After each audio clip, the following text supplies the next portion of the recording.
Hello everyone, welcome back to our channel. তো দেখো আমরা কোথায় এসেছি। এটা এসেছি কুইননের সাফারি পার্কে। এখানে অনেক ধরনের পশু পাখিগুলো রয়েছে, যার জন্য আমরা এখানে এসেছি একটু গিয়ে দেখি তারা কি করছে। তো তোমরাও দেখো সেই পশু পাখিগুলো কি করছে।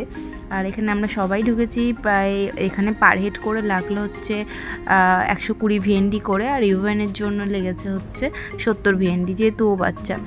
তো এখানে দেখো সবাইকে একটা একটা করে বেল্ট পরিয়ে দিচ্ছে। আর আমাদের যেহেতু কম্বো ছিল, তার জন্য গাড়ি মানে কম্বোতে গাড়িতে করে আমাদেরকে নিয়ে যাবে। এরকম ইন্ডিয়ার কোনো বা তোমাদের কোনো জানা থাকলে বলো যে তোমরা এরকম সাফারিতে গাড়িতে করে ঘুরেছো। এখানে আবার এই সিস্টেমটা আছে। তোমাদের কি কোনো জানা আছে যে গাড়ি করে পার্কের মধ্যে বা কোনো রকম মানে চিড়িয়াখানার মধ্যে ঘোরায়? তো আমাদের ন্যাচারালি এরকম চিড়িয়াখানাতে হেঁটে হেঁটে ঘোরাটাই বেটার। তো আমাদের এরা এখানে নিয়ে এলো, গাড়ি করে একটু পার করে দিল। এবার তারপরটা আমরা বাকিটা হেঁটে হেঁটে দেখবো। তারপরে যখন হাঁটতে না পারবো তখন গিয়ে আমাদেরকে আবার তুলে নিয়ে যাবে। তো এখানে দেখো একটাই ক্যাঙ্গারু রয়েছে, তো একাই বসেছিল। তারপর তো পরপর তো সব সারি সারি করে বিভিন্ন ধরনের পশু পাখি রয়েছে। এখানে দেখো বড় বড় শিংওয়ালা ছাগল। তো এখানেই সবাই খাবার দিচ্ছে, ওদের খুব খিদে পেয়েছিল হয়তো এই জন্য। দেখো এখানে কত ধরনের ময়ূর রয়েছে। এখানে ময়ূরীকে দেখতেই পেলাম না, সবারই মাথায় দেখছি ঝুটি টাইপের রয়েছে, তার মানে ময়ূর সবাই। আর এই দেখো কত সুন্দর বসে রয়েছে, রোদ পোয়াচ্ছে মেবি। তো তোমরাও বলো যে কারা কারা চিড়িয়াখানা দেখতে ভালোবাসো আর কারা কারা চিড়িয়াখানায় গেছো আজ পর্যন্ত। তো এই দেখো এগুলো আবার কী ধরনের পাখি আমি ঠিক জানি না। তো তোমরা লেখা ছিল হয়তো, আমি অতটা যাইনি, কি জানলে তোমরা বলো অবশ্যই। আর এটা হচ্ছে হেজক, সজারু, বড় বড় সজারু। সজারুর এই যে কাটাগুলো কী কাজ তোমরা কি জানো? তোমরা জানলে অবশ্যই কমেন্ট করো। আর তারপরে তো ঘোড়া ছিল, ঘোড়াগুলোর পাশে দেখে আসলাম। আর এখানে একে একাই রেখে দিচ্ছে, এর কোনো বন্ধু নেই, এ একা একাই এখানে রয়েছে।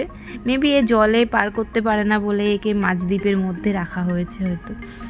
তারপরেই দেখো এখানে একটাই মনে হয় বাঘ, আর জানি না আছে কিনা, বাট আমার চোখে একটাই পড়ছে।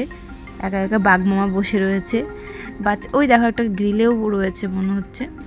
তো বাচ্চাদের এগুলো দেখলে খুবই ভালো লাগে, এদের হেলথ ডেভেলপমেন্ট হয়, এমনকি মানসিকভাবেও এরা একটু সুস্থ ফিল করে। উমা এখানে দেখো ওই ভাল্লুকটা কীরকম শুয়েছিল দেখেছো? তারপরে তো এই ভাল্লুকটা খুবই ঘুম পাচ্ছে। মামা মামা নাচতেও শুরু করে দিয়েছে। চলো একটু নাচ দেখা যাক, তোমরাও দেখো, এনজয় করো। এরকম ভাল্লুক নাচতে আমি প্রথমবার দেখছি, তোমরা কি আগে কখনো দেখেছো? তারপরে চলে আসলাম এই যে খুবই বাজে একটা পশু, আমার তো খুব ভয় লাগে, কারণ এরা বেঁচে আছে নাকি ঘুমিয়ে আছে নাকি জ্যান্ত আছে আমি কিছু বুঝতেই পারি না। সারাক্ষণ এরকম করেই পড়ে থাকে, ম্যাক্সিমাম যতবার দেখেছি এরকমই পড়ে থাকে। এটা বাচ্চাটা হয়তো। তারপরেই তো হাতি তো একটাই রয়েছে এখানে, বেচারা একা একা রয়েছে। আর এই হাতিটা আগগুলো খাচ্ছে, যেই আঁকি শুধু পাতা রয়েছে আগ নেই, সেগুলো আবার খাচ্ছে না। হেভি ইন্টারেস্টিং, খুবই বুদ্ধি আছে এর। সবাই মিলে একটু খাবার দিচ্ছে, দেখো। ও বাবা কীভাবে খাচ্ছে সেগুলো দেখছো? ইভেন তো ভয় পাচ্ছে মনে হচ্ছে। তো তারপরে চলে এসছে, এই হচ্ছে পাখি ছিল এক ধরনের, কি পাখি আমি ঠিক জানি না, লেখা আছে অনেক ধরনের। এখানেও হাঁস ছিল, অনেক ধরনের ফুল। তারপরে দেখো এখানে আবার চলে এসেছে ওই যে ম্যাকাউই তো বলে এদের, তো বড় বড় ম্যাকাউ। তো দেখি এখানে তো ভাইয়ারা মনে হয় কোলে নেবে ভেবেছে ওদের। তো দেখা যাক, চলো।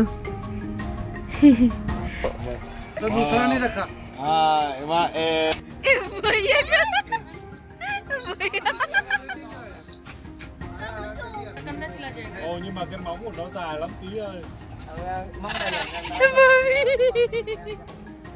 डर लग रहा है। Xin chào. Xin chào. এটা আবার কি ধরনের এক ধরনের পাখি। যাই হোক এখানে আবার একটা রং বেরঙের গিরগিটি রয়েছে। তো আজকের মতো এখানেই ভিডিওটা এন্ড করলাম, দেখা হবে নতুন ভিডিওতে। Bye bye.